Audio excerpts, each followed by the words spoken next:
Welcome back to a new episode of Next Up with Purdue IE. I'm your host, Daniel Roberts, and today we have a special, well, all my guests are special, but this one, this is somebody this is going to be a great conversation. So I'm going to let her introduce herself, but lead advisor, Elizabeth Pearson. Welcome to the show. Thank you. Can you give the audience tell a little bit about yourself? Because I got a whole bookload of stuff I can say, but I want you to do it. Oh boy. Okay. My name is Elizabeth Pearson, lead academic advisor with Purdue Industrial Engineering. It'll be 10 years I've been with the department in February. Oh, wow. So that's crazy to think about that. Mm-hmm. I went to Purdue for undergrad, working on my PhD now. I know we'll get into that a little bit more later. Yep. I just really enjoy my job, love being here, love having deep conversations and stuff, so we're going to have fun. Oh, yeah. Yeah, our conversation is always deep. It's like literally sometimes we have to put a cap on it because we know that we're going to be talking for an hour. That's why sometimes if we talk, it's usually at the end of the day because we know if we talk in the middle of the day, appointments, we're like, hey, hold on, give me 1 minute. So I do this with all the guests. I like to do this little icebreaker just to get to know you, but also I like to do word affirmations. So it's something I do every day. I've been doing it almost for the past 5 months where I just think of a word and I'm like, okay, that's the word that I want to harp on for the whole day. So if there's ever a moment where I feel not sad, but where I'm like, oh man, flustered or stuck, I think of the word and it gets me through the day. So what would be your word of the day? So each year, on New Year's, every year, I'm a Christian, so I always kind of ask God for what's the direction for this coming year, just as something to kind of find a foundation for myself, my life, the growth, and everything that's coming. And this year the word was ambiguity, which was a very odd word to have. I was like, you sure? You positive about that? That seems a bit ambiguous. And so ambiguity, but looking into it and just seeing and reflecting on this year, it has been, I had a baby. There's been so many things that I had no idea what was coming. I mean, ambiguity, my definition, the way I think of it is just the unknown that's coming. And oftentimes I think I can feel like the unknown is a bad thing. I like being prepared for things. I like having an idea of what's going on. I think that's really common for a lot of people. And so for this year, truly that word met. It was absolutely accurate because having a baby, figuring out work stuff, there's so many things that were just completely unknown, and really just being able to embrace that and let go, let God, just trusting that, it's gonna be okay. We'll make adjustments. I will make adjustments. I'm gonna have to change, embracing change and finding different ways of doing things that are, it was very difficult early on having a baby where I was like, I can't do any of the things that I did before. My routines are totally out of whack, and I just feel like I don't know what's happening. And in finally embracing that and getting to a point where I'm like, this is my life. And it always was my life. I just was kind of kidding myself into the fact that I think I know things. And so that has been my word for the year. So I'd say that's what I'd go with. Ambiguity. Wow, that's a interesting word because I feel like that's anybody in life that you don't know what's going to happen. I think this year we all at some point experienced the unknown. And then shout out to Morgan. I know she's probably going to hate me for saying this. She'll hate it. But shout out to Morgan for stepping up. She stepped up and led, and I just helped out as much as I can. But Morgan stepped up and killed it, did amazing, taking over while you were on leave. So I just want to make sure I give a shout out to her. But amazing, that's an amazing word to use, ambiguity, just because you don't know, but you have to trust God that everything will work itself out.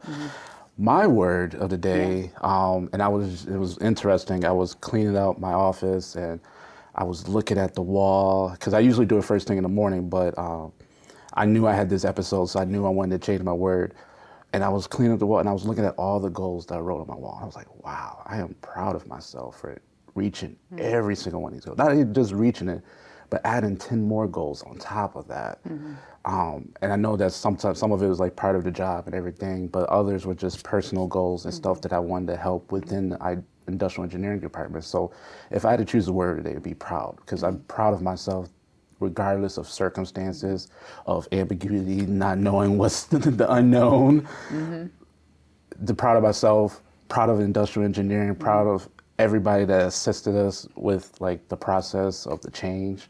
That's the word of the day for me. So just proud, and just proud of, and outside of just industrial engineering, proud of first year engineering, other academic offices and departments, proud of them for regardless of ambiguity of what is going on throughout the year and stuff and turnover and everything, they all were able to persevere and get over that hump. And so I'm just very proud. Nice. So to kind of tie everything back in, because we talked a little bit about the doctor, you talked about having a baby.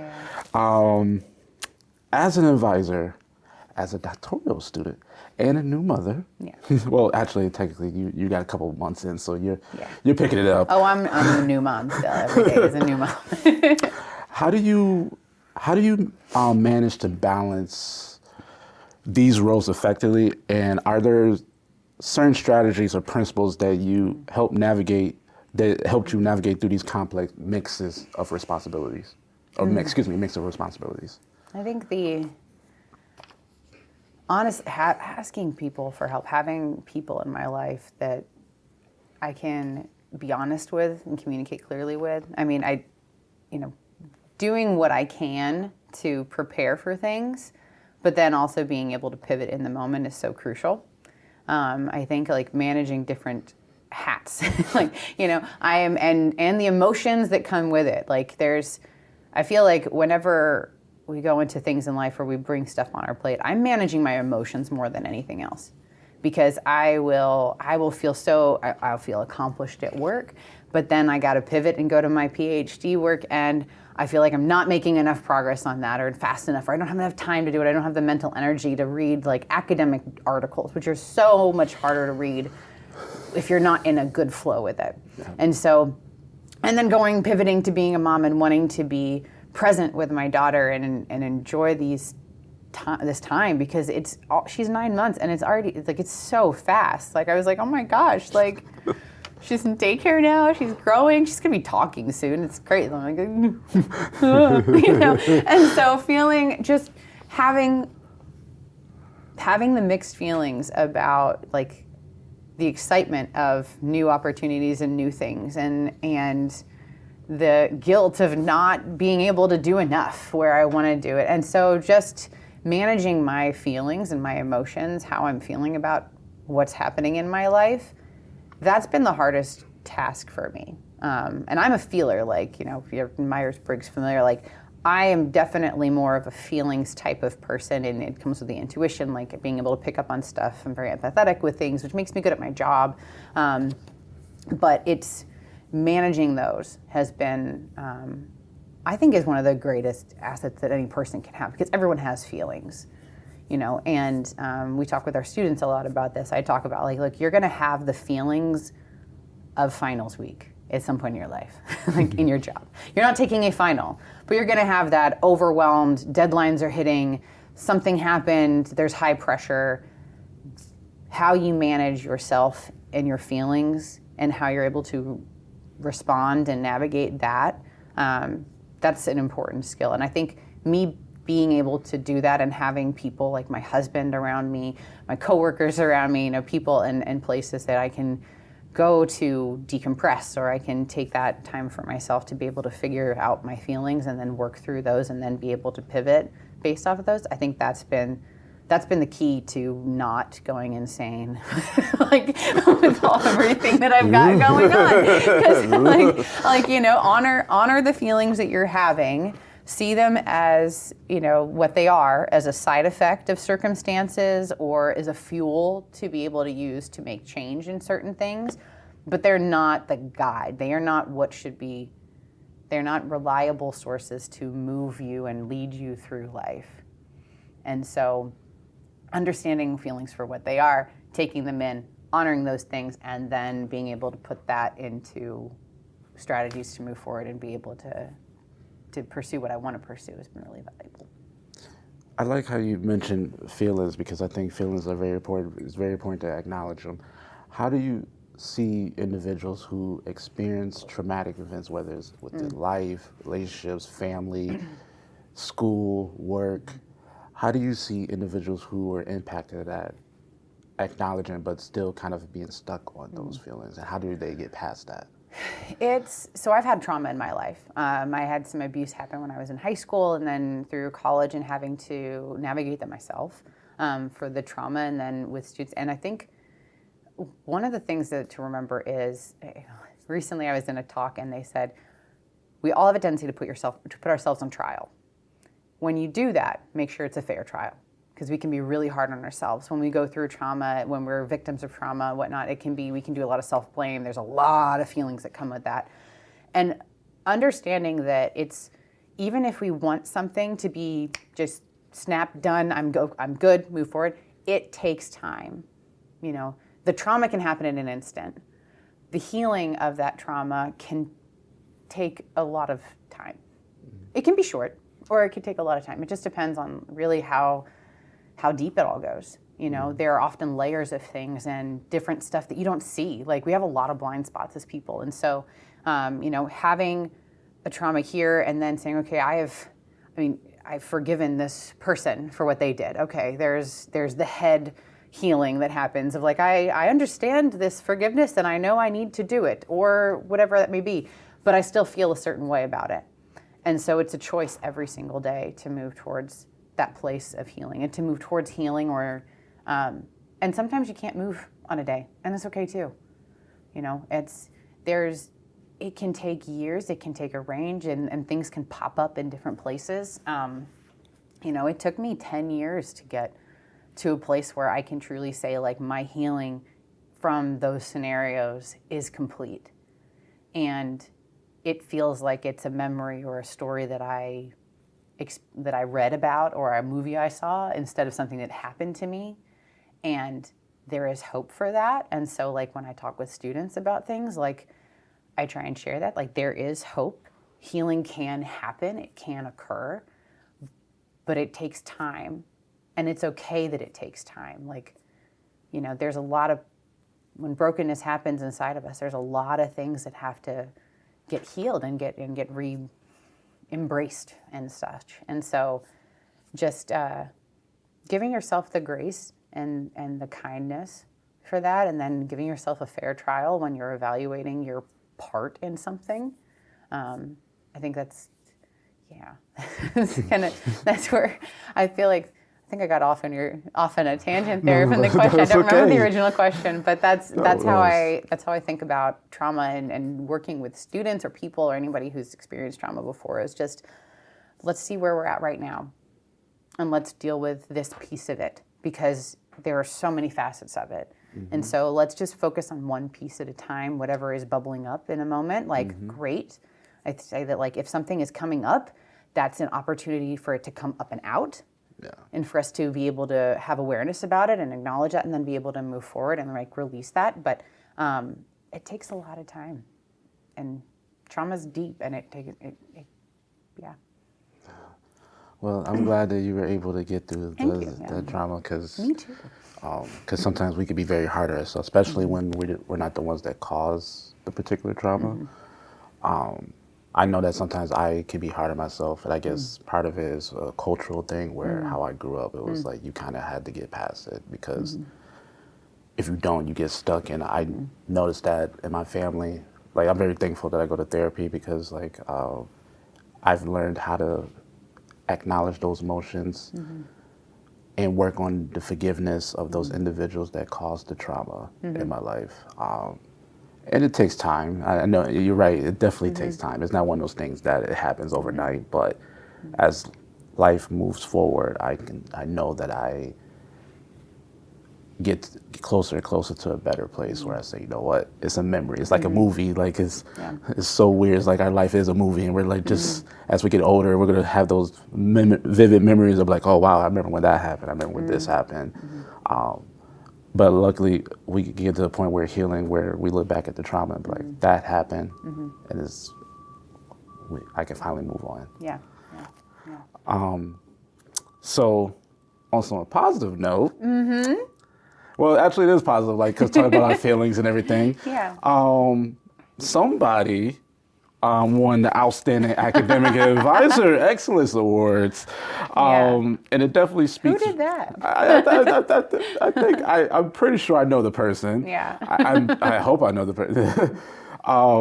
First, I want to say congratulations. Thank you. I was not shocked that you. I was not shocked that you won. I was like, you have done so many amazing things. And again, you mentioned earlier you wear different hats and everything, and like being a leader and inspiring the students and inspiring staff, and it's like I was like, you deserve this 100%. Now, don't get me wrong, everybody who were nominated or finalists, they were all amazing too. Absolutely. I had a chance to look up their credentials and everything, and congratulations to them for being finalists. So I want to make sure I give them the acknowledgement. But it speaks volumes about how strong your commitment to advising is. So, as a recipient, can you share the insights of your advising philosophy and how it evolved over time? Specifically, I always mess up that word. That's all right. I'm interested in understanding if the background in educational psychology has influenced your approach in advising students, and then your perspective is valuable. It is a valuable light. It is a very valuable light. It is exceptional to your accomplishment that you've done in this field. So I want to make sure. Thank you. I know. I know that's a lot. No worries. So, my advising philosophy it stems from my personal kind of driver, which I kind of discovered or kind of established in graduate school, and that's light. Love, inspire, give, hope, trust. And trying to live my life from those places of loving people, inspiring others, giving, always having hope, and respecting trust and trying to make sure I can establish trust and maintain trust and honor trust. And so for advising, it is, helping students holistically learn, like in their holistic education through developing authentic relationships. And because I don't think that you can have, development that happens without authentic relationship and trust. Like people can learn through good relationships, bad relationships. You can learn from everything that you see in life. There's all sorts of opportunities for learning. But to where I wanted to come from a place of authentic relationship with students where, I get to share, I share part of who I am, and then that they're able to share who they are, and we can really explore them as a person and what makes them tick, how are they created, what are their strengths, where they want to go, their passions, drivers, all of that stuff. So helping them kind of everything that encompasses that, take your pick. For educational psychology, I started my PhD program. I applied in December 2020, because a crazy year, makes you reflect on different things. And so I started fall of 2021 is when I started the program. And I had explored multiple PhD programs over years before then, like 5 years before that even, over the course of time, like 3 or 4 different programs I'd kind of explored and looked into, various interests, and none of them kind of opened up to anything, if that makes sense. Like I would look at it and I would kind of, okay, let me get more information about this, and then it was just kind of, it was like, it didn't excite me. There was nothing that came from it. There was no openings, if you think of like open doors and stuff. And so I had always just said, I knew after my master's, if I'm going to do my PhD, I want to make sure I'm doing it in an area that I personally am really interested in, and I know what I want to do it for, because that is a massive undertaking. And I don't want to just get into it to do it and then, putter out and that sort of thing. I knew that it was going to be difficult, and I knew that if I didn't have a strong why and my motivation for it to anchor it, I wasn't going to finish it. I wouldn't complete something.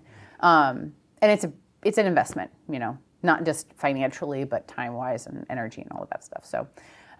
So educational psychology kind of came up in I was pursuing some other ones, and someone suggested educational psychology, and I started looking into it, and I was like, people learning how to learn. I'm like, that's basically what I try and strive for as an advisor and having those conversations, is understanding how do people learn outside of the classroom. And educational psychology can be applied in a classroom setting, and most commonly is.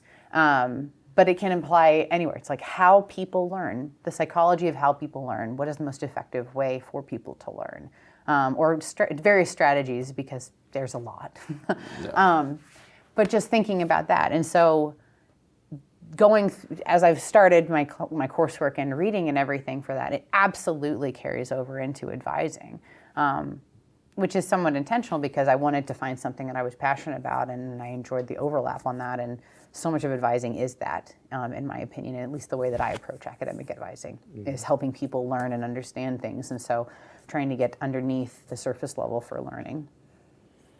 Wow, that is a lot to unpack. And like your decision on educational psychology, like, is amazing because you're dealing with different personalities of students who are in higher education, and like, how do we get into that cycle of like, hey, how do I help you become a better version of you?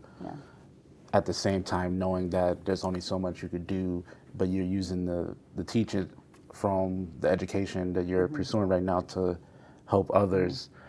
I kind of want to tie a little bit more into the educational psychology connection. So you're currently pursuing your doctorate in educational psychology.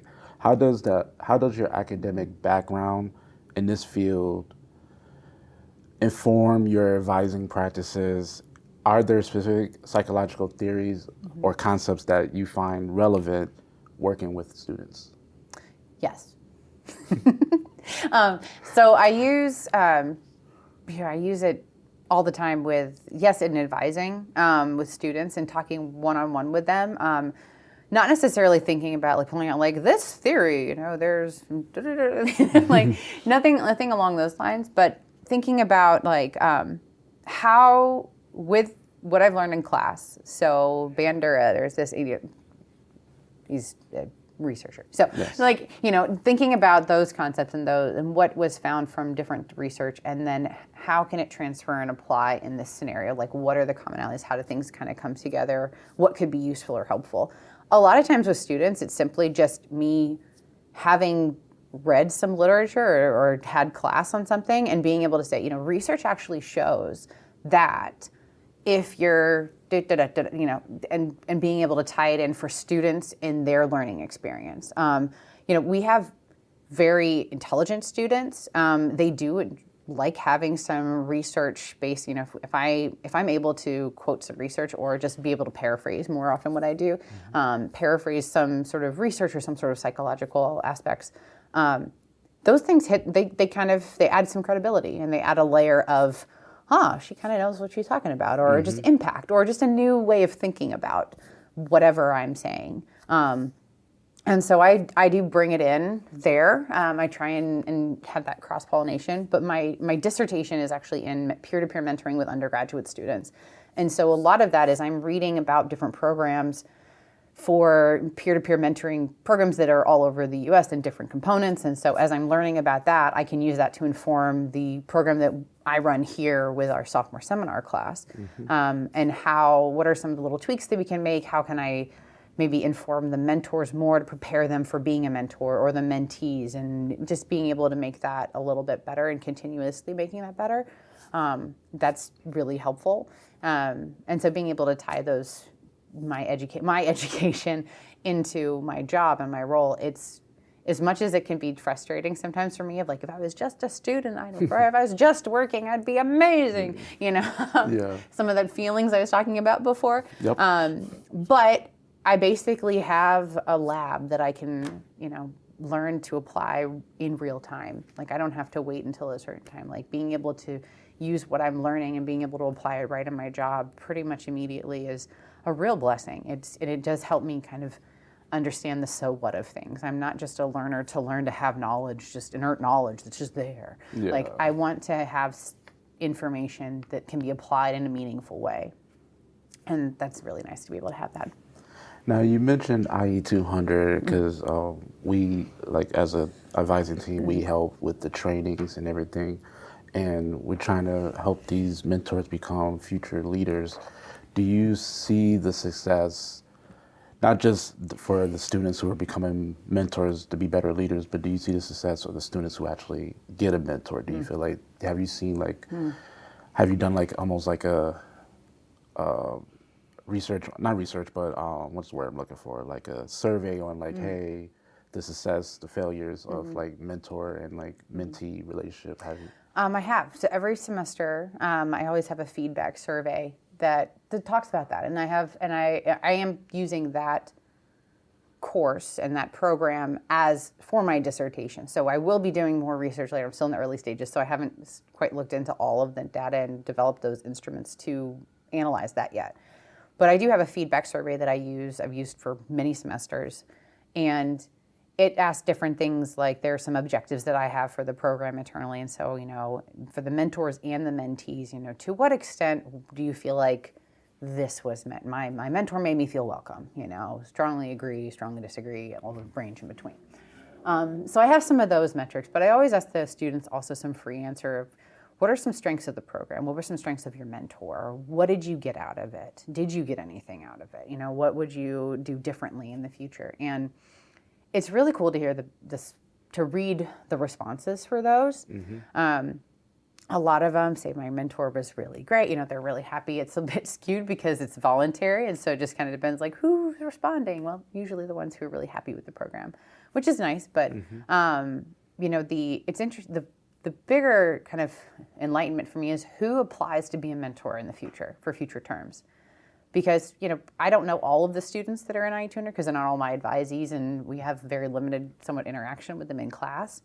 But, for students who are my advisees and I've had those one-on-one conversations, I know them in that capacity. And then some of them surprise me that they apply to be a mentor, because it never would have occurred to me that like their personality or whatever, like I never would have thought like they really saw the value in that. And I like being proven wrong, please do. And so, Yes. and so getting to see that and the development and growth of students, where especially if we remember conversations when they first came in and maybe they don't, get it, quote, get it, in certain ways or certain aspects of things. And so seeing them become a mentor, and part of the mentor application is they have to write why they want to be a mentor, and reading that part, they could just be blowing smoke for the sake of the application, but if they're, but I choose to think that no, they're not. They're being authentic and sincere, and so getting to read some of those and getting that insight when I would never have guessed that person would do it. So. Yeah, it's interesting when I see some of my students, and I think all my students have potential to be great leaders, but when you see some of them, you're just like, okay. And I enjoy it because I won't say the student's name or their gender, but this particular student blew my mind away because they seem very stoic, very like, I just want to get my degree, don't want to be involved with anything. And then it was like a complete 180. This particular student is very involved in everything, and I was like, oh, wow. I was like, I knew you had the capacity to do it, but it's just like, when you see it happen, it's like proven wrong. I was like, oh, wow, this is nice. I want to kind of tie back into the impact with students. So can you share, and if it's okay, if you could share a specific example, a story where you feel that advising had a significant impact on a student's academic or personal development, and how do you measure success in advising, and what of outcomes do you achieve for your students? There are several that come to mind, and I'm trying to think of how much to share because I want to respect any sort of privacy and whatnot. Obviously not their name or their gender, like somebody ambiguous. But I had a student who really struggled with school. Very driven student, had all the grades, got into Purdue Engineering, very, very driven, and really struggled with just the academics of the so what of it all, if you think of it that way, like, being able to focus and just their interest was so not in a classroom setting and checking those boxes and playing the game, quote, game of school. There's a system of school. And that was not their strengths. And so they were feeling very discouraged about, well, am I meant to be an engineer? Can I be an engineer? Can I hack it? Maybe this isn't the right thing for me. I'm dumb. I'm stupid. All of these different narratives. Just discouraged with where they were going and feeling like my GPA is low. I don't have a chance to get a job or anything like that. And, just talking with them and saying, well, what are your strengths? Sometimes there are things in life that we have, there's check things, boxes that we have to do. We're not really good at, but we can get them done.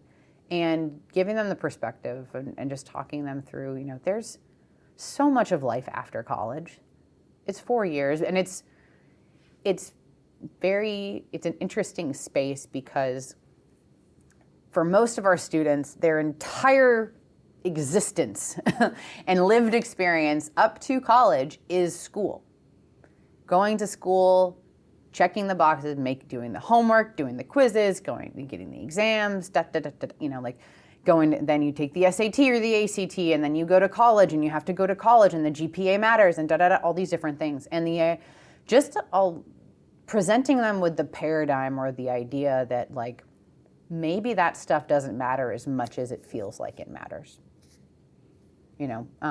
Connecting them with alumni in various places, or connecting them, helping them prep for an interview where, okay, how do you talk with someone and share your strengths and when your GPA is lower than you'd want?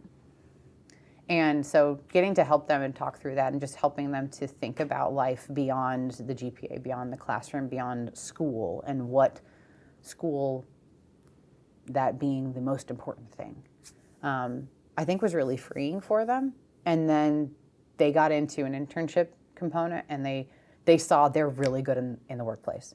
They were really good at getting stuff done. It really energized them. It got them going. It got them moving. And so and then they come back to school, and it's hard again. And the back and forth with that. And one time they didn't have a great experience at Purdue socially either. And so they're like, I was expecting Purdue to be this thing, or everybody else, it seems like everyone else just loves it here, the downside of social media and such. Mm-hmm. And so I don't like where I am. I'm not doing well in school. Maybe this just isn't for me. I like working. Maybe I'll just drop out and go work.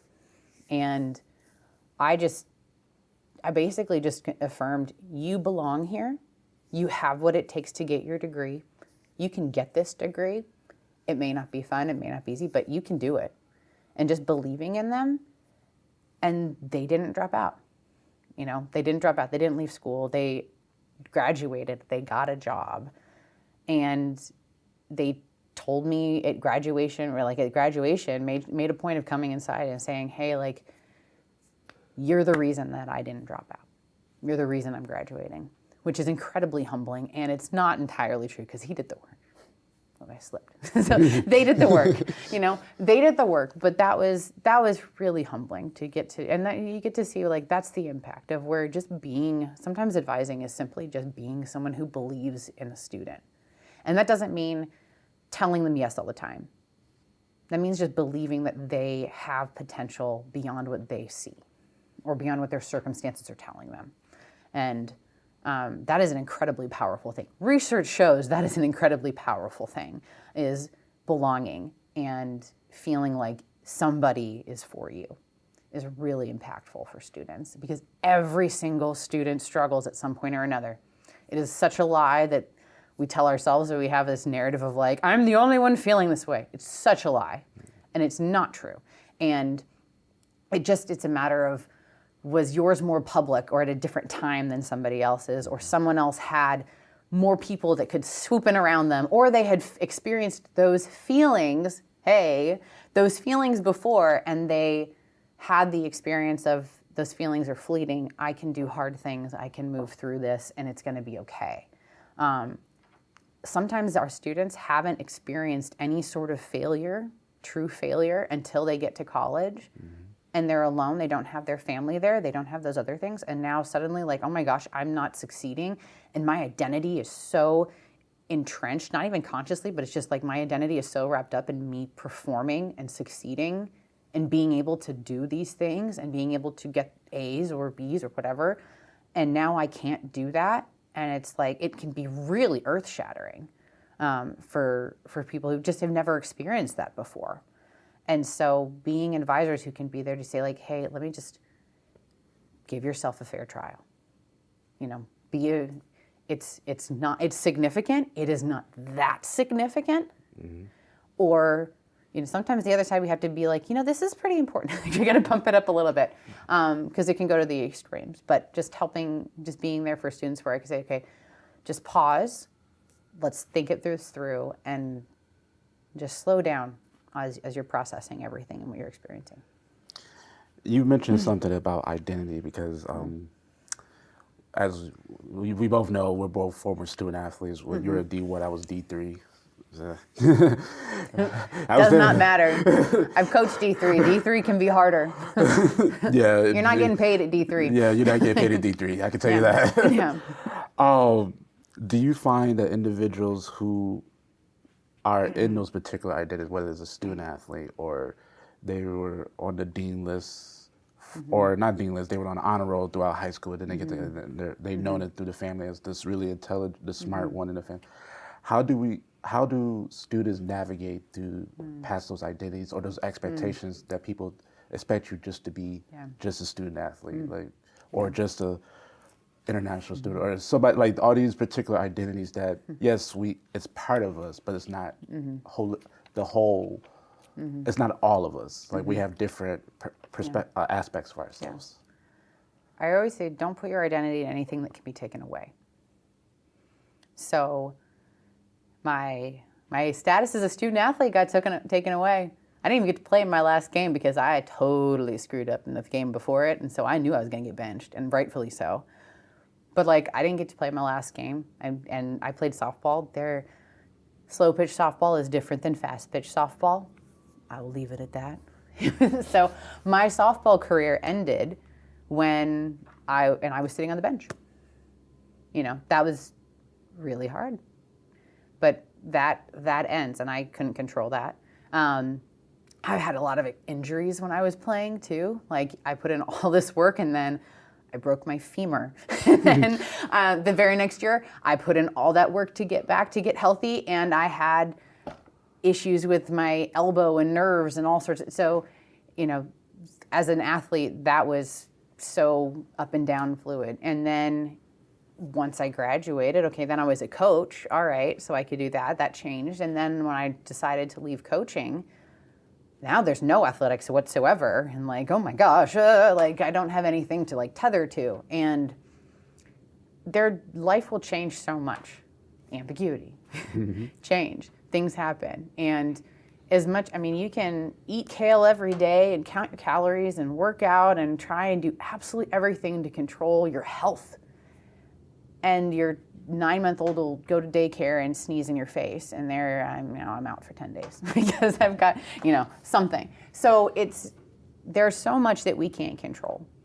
And putting your identity in anything that can be taken away from you is going to leave you in a place where you can get shaken, because life will have ups and downs. Life is going to have unexpected things come at you, and it's hard. And so for students, I'll talk about that. Like, find something that you cannot be taken away from you. For me, that's been faith. My identity in Jesus Christ can't be taken away from me. It can't. And so that gives me peace and a foundation to where whatever comes my way, I'm okay. I may not like the circumstances. I will have lots of feelings about the circumstances. All of that will occur. Yeah. But I can still have peace when everything else just feels absolutely chaotic around me. And so those are the things where I'm able to come to the table with a certain perspective of like, all right, no matter, like, it's not all on me. And the fact that it's not all on me is so freeing. And it actually allows me to think better, to problem solve better, to be the better version of me.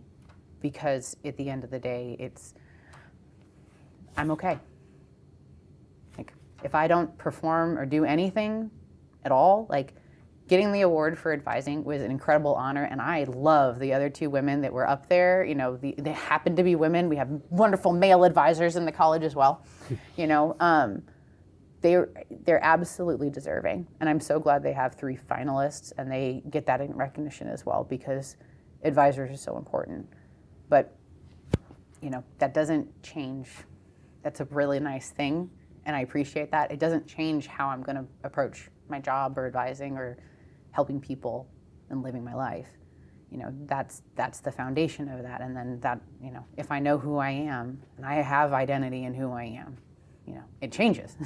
There's all these different things. Like now we throw mother in there, and we throw student in there, and we throw all these different circumstances and how I relate to those circumstances. But my identity is founded in a place and a person that I will never lose. And that is the reason that I'm not in an insane asylum or something like that. Like life is really hard sometimes, and so that's the reason why I am where I am, and I'm okay. No, I definitely agree. Having this foundation on faith is so important, and having your identity is something that can't be taken away from you. Like you said, with faith, mine is a little bit more of culture. That that I am a black man, that African man, and most people don't know Hispanic. I don't talk about it because it's one of those things where that could be a conversation offline, but I don't talk about that side. But I grew up Southern Baptist, so it's always been black male. I never explored my other identities, and I know I've been making a little bit more emphasis to explore it, because I want to be able to embrace those other identities, because it is a part of me that it's not going anywhere. So, and it's awesome that you mentioned the awards, because congratulations again, and congratulations to the women who were the finalists. Like, that's amazing that all y'all were recognized, all women, which is awesome, because that's even better.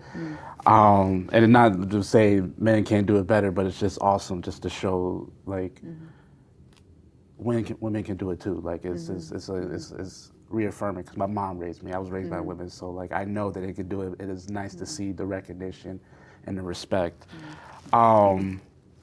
Your achievement reflects unwavering dedication, excellence, and advising. So in light of this recognition, could you reflect some challenging aspects you faced as an advisor and how you overcome them? And additionally, considering your recent honor, what was the most rewarding aspect of your role as an advisor? Oh, man. I know, Right. I know, I came prepared. How long do we have for this? Okay, yeah, I better hurry it up. Yeah. So, so challenging aspects of advising, it's always the students that you see fall through the cracks. And that doesn't necessarily mean dropped out or were academically dismissed or anything like that. It just means the ones where you see they missed something in the learning experience. And that can be just disappointing. I think it's really important for advisors to remember every person has a right to fail. And it's not our responsibility to get a student to the finish line, and we can feel that way, and we can be the one that's they're you can do it, come on, on the side, they're running the race and we're on the sideline going along the side yelling at them, keep going, yelling the encouragement, yelling, giving some tips and stuff, sure. But being able to allow students to be human, to make their decisions, to be adults, to do whatever they believe is best for themselves and their circumstances. That letting people fail, letting people, even our perception of failure and maybe making a decision that's not what we would do. Allowing people to have free will is maybe the hardest part of life, I think. But for advisor, sometimes that's the hardest thing. It's just students making decisions where we're why? And you remember they have no frontal lobe. It's not fully formed. And so the most rewarding side is kind of the flip side of that, of when they get it. Or just, I've had some amazing students who I just get to sit back and I get to be the cheerleader, and I just get to watch them work and go out and do things and shine, and it's just, that is so cool. You know, I love doing lineup for graduation. You know, it's this big like craziness of everybody coming in, lining up in their robes and all that stuff, the regalia for commencement ceremony. And it's a hot mess half the time, and things are in the wrong order and all sorts of stuff. It's a little chaotic, but I love getting to see my students that, you know, we hold a reception, and many of them come and we get to talk there, but that's the end. And so getting to go and see them and just celebrate with them and say, you know, you did it. And there's some exchange where it's like, you and I know what happened, you know, like we get it. And just having that like knowing nod of you did it. That's really, really cool and rewarding. I mean, the students are the reason that any advisor is here, you know, or should be. The reason that any advisor is here is for the students. Yeah, it's interesting because I get to actually have my first full. You do? And it's so weird because we did like my final meetings, and like kind of some of the stuff you said about like when students say, hey, you're the reason why I got through it. It was hard for me not to like tear up because I was like, man. Do it. Cry, man. I was like, man, all I was doing is coaching you. But it was like, no, you, not only do you coach, but you lead by example. And and you definitely lead by example. I feel like I'm the reason why I'm the way I am because of you and in Morgan too, that I am becoming better as an advisor. I still got a lot of work to do, but like you are the reason this. And that's why I want to kind of tie into like the inspiration that you bring, that like I know that regardless of what I go through in life, that I've seen everything that you experience and everything you've been through, and this year alone, it's like, okay, she's leading the way. I just got to pay attention. With that being said, I want to make sure I give you the time to give your shout out to the people that... The people I love. Yes, who probably will be listening to this. Make sure that they get the love, so... Well, of course, hi, John. I know you're going to hate this. It's my husband. And so he truly is like, he lets me be me in the best ways of me. And more importantly, he lets me be the flawed me. And I think that's really important to have someone in your life that allows you to be flawed and still pushes you to become better, because they know who you want to be, and so they help to hold you accountable to that, but they do it with love and without condemnation. So thanks, honey. Yeah. And then, I mean, of course, everyone here in the department, 10 years in the department, like it's crazy to think about that, but like Morgan, you, Pat, Lisa, Son, Dave. Hi, Dave. You know, Lindsay, everybody that we get to work with every single day. It's getting to work in an environment where everyone's moving and excited and trying to create something that's really great is incredibly blessed. It's such an incredible blessing.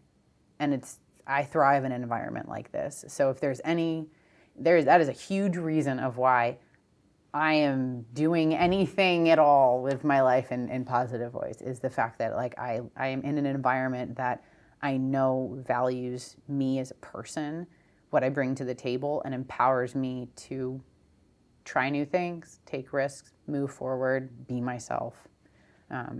That's really, I'm so grateful for that. Well, I want to make sure I give my shout outs to, that was amazing. Like I can't follow up with that. Always a shout out to Dave. He knows he'll get a shout out every episode, so it doesn't even matter. Shout out to first year engineering. Shout out to college engineering. Steven, Karen. I always get her name messed up. She gonna hurt me when I get her name wrong. Nate. Shout out to UA, John, Tiffany, Christina King, Jeff. And then shout out to my nephew, hopefully, because one of the things is I'm learning sign language. So I want to make sure that that Uncle Dan loves you. So Avery, my boy, Yeah. I love you. I do everything I do is for my nephew and my niece and my family. So hopefully, if you're watching this, you see that your uncle loves you. And then finally, I want to thank you. Not only thank you, but give you your flowers, because I think people deserve to get their flowers. When I first started, like you picked up this guy that, and I'm not gonna say where I came from, but like I won't say broken, but like I came from an area where like I didn't trust, and I was very like lonesome. Like I was very, what's the word? Like I wasn't a team player. I was like, I'm gonna do it on my own. I'm gonna be the leader by myself. That's it. And then you pulled me aside and we had a conversation. I won't talk too much about what happened, but you were just like, look, we're a team. That's all that matters. We're a team. It is like, it made me understand like, hey, this person has my back. She has my best interests, and she wants me to be the best version of myself. So it helped me be a team player when I was so used to being that fight or flight, that survivor, that I was like, okay, I'm actually part of a team. And you brought that out of me, and I don't even know.